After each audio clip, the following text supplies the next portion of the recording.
O João Oliveira 7L mandou. Salve, salve família. Bruno, como fazer para tirar o monopólio do dinheiro das mãos do Estado? E qual o grande problema de ser dependente do Estado nesse quesito? Vou até pegar uma frase aqui do economista que eu já citei no podcast, o Hayek.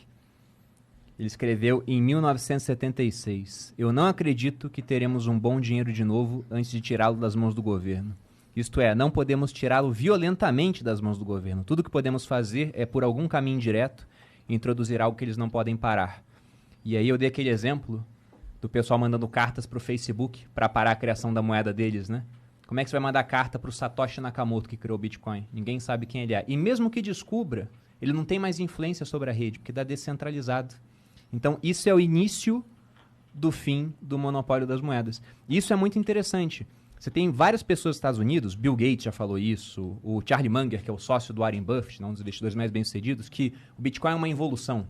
A gente gravou um documentário para a Finclass com o Yuval Harari, onde ele fala basicamente a mesma coisa. Ele diz: o Bitcoin tirou a confiança que as pessoas tinham na moeda dos governos, moeda fiduciária. Só que uma coisa é você viver em dólar, né? O Yuval Harari a gente pagou em euro. E outra coisa é você viver em moeda bosta, como a gente vive aqui em real, que não para de perder valor, pô. Não para. Então, para esses caras terem a opção de alocar parte do que eles têm em termos de patrimônio em um ativo digital escasso, que é um feito tecnológico incrível, porque é difícil ter alguma coisa escassa digital. Eu posso mandar o mesmo e-mail para 1 milhão de pessoas. Aquele negócio é único. E aquilo tem se valorizado com o tempo porque é tão escasso que se cada milionário no mundo quiser ter um Bitcoin, não tem como, porque a gente tem uns 50 milhões de milionários, aquilo tende a subir de valor. E o Bitcoin é só a ponta do iceberg de um monte de coisas que estão vindo através de tecnologia de criptomoeda. Então, o começo foi isso aqui, foi criar algo que os governos não podem parar. Porque se o governo brasileiro hoje decidir, sei lá, Bolsonaro vai lá e assina, ei por bem, manda o quê? O Bitcoin tá proibido, tá ok, é isso aí. Pá! O que acontece? Nada. O Brasil só perde com isso.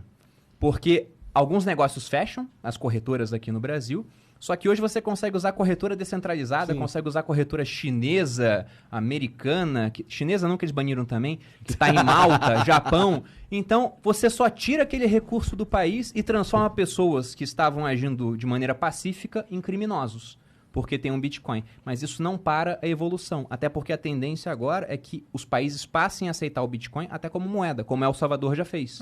É um país muito pequeno, mas é o princípio, né? Começa com um país pequeno, daqui a pouco tem um outro país grande aceitando. Se eu fosse chutar aqui, eu diria, por exemplo, que países que têm moedas muito ruins, como a Argentina, o Brasil, deveriam adotar isso, mas eu acho que quem vai adotar primeiro são aqueles mais interessados em enfraquecer o dólar, como, por exemplo, os russos. Porque hoje, por exemplo, o que é o trunfo do dólar? O trunfo do dólar é que, por exemplo, todo mundo precisa de petróleo, né? E petróleo é negociado em dólares. Então, como todo mundo precisa de petróleo e petróleo é negociado em dólares, todo mundo precisa de dólar. Aí isso faz o quê? Os americanos podem criar trilhões de dólares, aumenta a oferta, dinheiro é como qualquer outra coisa. Só que a demanda é muito alta por dólares. Se o Brasil fizesse 10 vezes menos do que isso e aumentasse essa oferta, como a demanda ela é só nossa e de alguns vizinhos, a gente teria uma hiperinflação, muito dinheiro aqui no país. Então, quando você começa a pensar que essas transações de petróleo, de commodities internacionais aí, podem ser liquidadas em Bitcoin, se eu fosse um governo que está interessado na diminuição do poder do dólar, eu começaria a oferecer essa solução. Vamos fazer essa transação em Bitcoin. Entendi, o petróleo em Bitcoin. Pois é. Não sei se vai acontecer ou não, mas é uma coisa que está na mesa aí para um dia acontecer. Mas o começo já está aí, cara. É criptomoeda. Interessante. Eu quero